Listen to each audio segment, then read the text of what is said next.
ये है सशक्त प्रदेश और आप देख रहे हैं एसपी न्यूज 24, सच की आवाज सच के साथ। उत्तर प्रदेश विधानसभा 2022 जिस तरह अपना मोड़ लेता जा रहा है, हर पार्टियां अपने प्रत्याशियों को उतारने पर लगी हैं, तो वहीं राष्ट्रीय जनता दल भी अपने प्रत्याशी और भावी प्रत्याशी ममता मालहोत्रा को बीच मैदान में उतारा है। किस तरह 175 कैंट विधानसभा की बात की जाए, क्योंकि कैंट विधानसभा एक लखनऊ की बहुत बड़ी विधानसभा है और एक ब्राह्मण बहुल क्षेत्र के नाम से भी जानी जाती है। तो इसमें हम बात करेंगे किस तरह ममता मालहोत्रा जी कैंट विधानसभा में हैं और किस तरह जनता तक पहुँचे, क्योंकि राष्ट्रीय जनता दल ने एक बड़ी बखूबी के साथ इनको जिम्मेदारी दी है, क्योंकि एक महिला भी हैं और महिला विंग की प्रदेश अध्यक्ष भी हैं।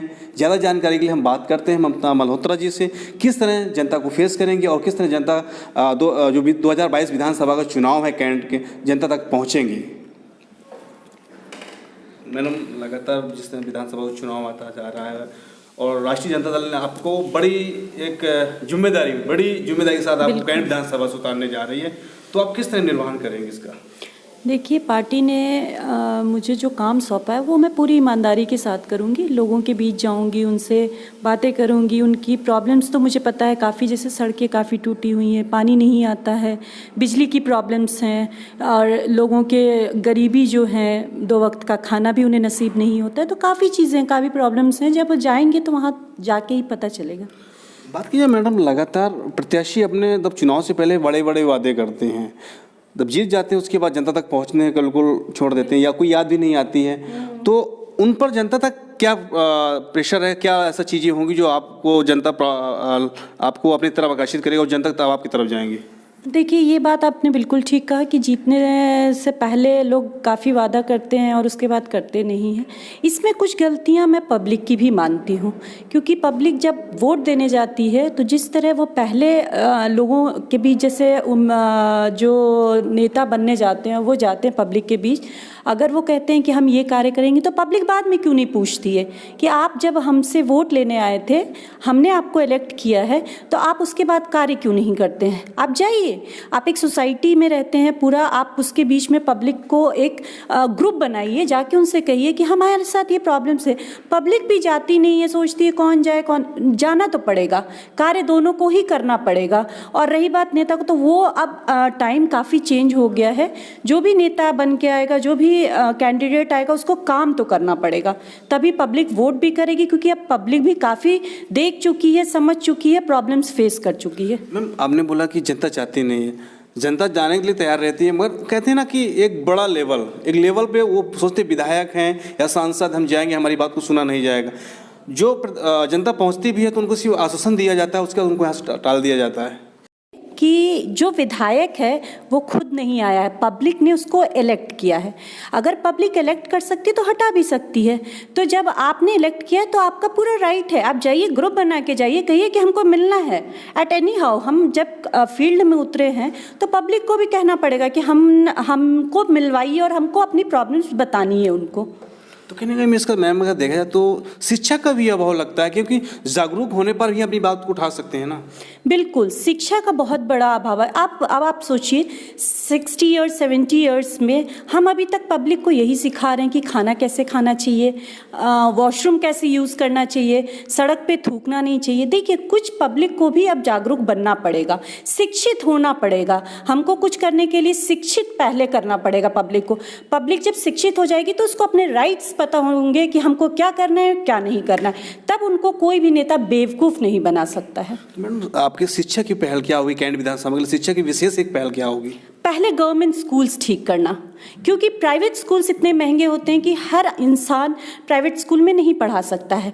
गवर्नमेंट्स इतनी स्कीम्स चलाती है, इतना सब कुछ करती है, उसके टीचर्स अच्छे होने चाहिए, वहाँ पे बच्चों के लिए सारी सुविधाएं होनी चाहिए, जहाँ बच्चे कंफर्टेबल हो, बच्चों को लगे कि हम एक स्कूल में पढ़ने आ रहे हैं। ये नहीं कि वहाँ जाएँ तो बेचारों को कुछ भी नहीं पता होता है, टीचर्स को नहीं पता होता है। मैंने तो एक स्कूल में जब मैं वोट डालने गई तो मैंने देखा कि वहाँ मतलब लिखा हुआ भी गलत सलत था। जिस टीचर ने भी पढ़ाया होगा उसने सारी गलत अक्षरें लिखी हुई थी। अब आप सोचिए जब टीचर्स को नहीं आता है तो बच्चों को क्या शिक्षा देंगे?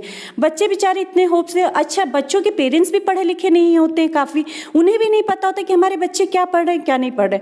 तो इसलिए शिक्षा का तो बहुत ही बड़ा योगदान होता है कोई भी सोसाइटी को या समाज को विकसित करने में। तो शिक्षा हमेशा अच्छी तरीके से होगा तभी हमारी सोसाइटी विकसित होगी। मैम, एक मामला इस समय बहुत चल रहा है। अभी हाल में ही उत्तर प्रदेश के डिप्टी सीएम केशव प्रसाद मौर्य ने बोला था कि अयोध्या बन के अब मथुरा और काशी की बारी है। क्या 4.5 साल चुनाव आने के समय ही काशी अयोध्या मथुरा की याद आती है? नहीं, ये तो गलत है। देखिए, इलेक्शन और आस्था को कभी भी मिक्स नहीं करना चाहिए। आस्था जो होती है, पूजा भावना याचना सब धर्मों की अपने अपने लिए होती है, और जो इलेक्शन होता है वो पब्लिक के लिए होता है। इलेक्शन से जो भी कैंडिडेट आता है वो सोसाइटी के लिए आता है, सोसाइटी के काम के लिए आता है। आस्था जो होती है वो अपने अपने लिए होती है, चाहे वो मुस्लिम हो तो वो अपने धर्म के लिए करेंगे, हिंदू हो अपने धर्म के लिए करेंगे, सिख हो वो गुरुद्वारे जाएंगे। तो सबके जो आस्था की जो चीज़ें हैं उसका हमको सम्मान करना चाहिए, उसको मिक्स नहीं करना चाहिए इलेक्शन के टाइम पे। आस्था की बात की जाए, आस्था में प्रदेश या देश हो हर जगह बातें होती है। एजुकेशन में आपने बोला कि बहुत हम आए तो सुधार करेंगे। शिक्षा की लिटी अगर बात की जाए तो लगातार मैडम 165-70 दिन हो गए एजुकेशन शिक्षक भर्ती में घोटाला हुआ था, वहाँ घोटाला हुआ था। उसके लेकर आज बच्चों ने धरना प्रदर्शन किया था जिसको पुलिस ने अरेस्ट कर काफ़ी घटना हुई, उसके बाद इनको वार्डन भेजा गया। इसमें तो कुछ कहेंगे कि उस विभाग की भी गलती हो सकती है, क्योंकि आप जब जो एग्ज़ाम्स होते हैं उसके पेपर्स लीक हो जाते हैं, या आप कुछ गाँव में ऐसा होता है कि टीटी के एग्ज़ाम्स में ऐसे कैंडिडेट बैठाए जाते हैं जिनको कुछ भी नहीं आता और वो पास भी होते हैं, पास होने के बाद टीचर्स भी बनते हैं, और जब आप स्कूल में जाइए उनसे आप अगर इंटरव्यू लीजिए तो उनको एक शब्द बोलना नहीं आता। तो ये कहीं ना कहीं तो कुछ ना कुछ गड़बड़ है। तो वो सब देखिए, वो एक प्रक्रिया है, जिस प्रक्रिया को जब तक हम ठीक नहीं करेंगे वो तब तक जाके ठीक नहीं होगा, तो उसको हमें ठीक करना पड़ेगा कहीं ना कहीं। तो मैम जिस तरह आरजेडी ने आपको कैंडिडेट विधानसभा में उतारा और एक महिला है, महिला के साथ परिवार से बड़ी दिक्कतें होती हैं, इस पर क्या आपका परिवार और आपके पति जो हैं क्या सपोर्ट है, और किस तरह परिवार में आपके पति आपको कॉर्पोरेट करते हैं? नहीं, एक्चुअली मैं इंजीनियर भी हूँ और मैं पहले भी जॉब कर चुकी हूँ, और मेरे हस्बैंड जो हैं बड़े सपोर्टिव हैं, बड़े एजुकेटेड हैं, और उनकी सपोर्ट की वजह से ही मैं इस फील्ड में उतरी हूँ। उन्होंने ही कहा कि नहीं, तुम आगे बढ़ो और मैं तुम्हारे साथ पीछे हूँ।